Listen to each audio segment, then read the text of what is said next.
अगर अपने अधिकार के लिए अपने निजी जनों से ही लड़ना पड़े और हमारे मन में उनके प्रति कोई रोष उत्पन्न हो तो क्या इससे राधा नाम रूपी धन में हानि होगी? अगर हम बहुत सीधे बन जाएंगे तो बहुत हानि होती है। एक बार एक गांव में सांप बहुत परेशान किए हुए था। नारद जी निकले तो लोगों ने प्रार्थना की। तो नारद जी तो सर्वज्ञ हैं, सब भाषाओं का ज्ञान है। उन्होंने सांप से कहा, आज के बाद इस गांव के किसी भी व्यक्ति को काटोगे नहीं। तो 2 दिन बाद लौट के आए तो सांप घायल पड़ा था। तो उनका, अरे तुम्हारी ये दशा कैसे हुई? बोले आपने करवाई। बोले क्यों? बोले आपने कहा काटना नहीं, तो जो आया वो ईंटा मार के चला जाता है। बोले फुसकारने को थोड़ी मना किया था, काटो मती, फुसकार मारो लंबी। फुसकारने मारोगे तो तुम्हें घायल कर देंगे लोग।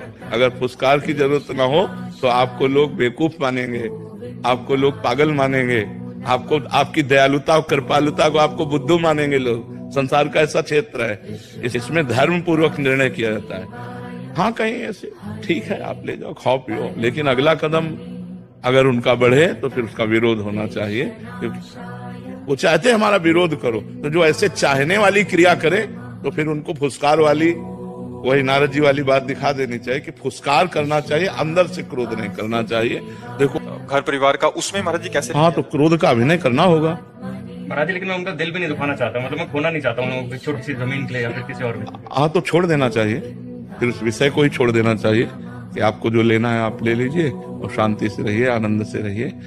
पर कहीं कहीं ऐसा होता है कि अगर ज्यादा छोड़ते चले जाओ तो आपको ज्यादा परेशान कर सकते हैं। तो उचित कठोरता के साथ दया का प्रयोग करें तो अच्छा रहता है। जैसे आप छोड़ दिए, अब अगले पॉइंट पर आपको कृपालु नहीं मानेंगे कि आपने कृपा की, वो अगला कदम उठाएंगे। फिर छोड़ दिया तो फिर अगला कदम उठाएंगे। मतलब पहले ही कदम पर न्याय पूर्वक आप अपनी संपत्ति को ले सकते हैं। जैसे पांडवों ने कहा, यद्यपि एक छत्र राज्य मुझे मिलना चाहिए, क्योंकि शर्त थी 12 वर्ष का वनवास और 1 वर्ष का अज्ञातवास पूरा होने पर पूरा चक्रवर्ती सम्राट पद आपको दे दिया जाएगा। तो हमें पूरा राज्य मिलना चाहिए, लेकिन यदि आप नहीं देना चाहते हैं तो हम बिना युद्ध किए राजी हैं, आप आधा राज्य दे दीजिए। उनका नहीं देंगे। आखिरी में करुणा करके इस बात पर बात आई कि यदि वो 5 गांव दे देंगे तो हम 5 भाई काम चला लेंगे, लेकिन युद्ध नहीं करेंगे। तो दुर्योधन ने कहा, सूजी के आगे की नोक पर नहीं दूंगा। तो कहा फिर महाभारत पक्का। तो भगवान संधि कराने गए थे, लेकिन भगवान की भी बात नहीं मानी।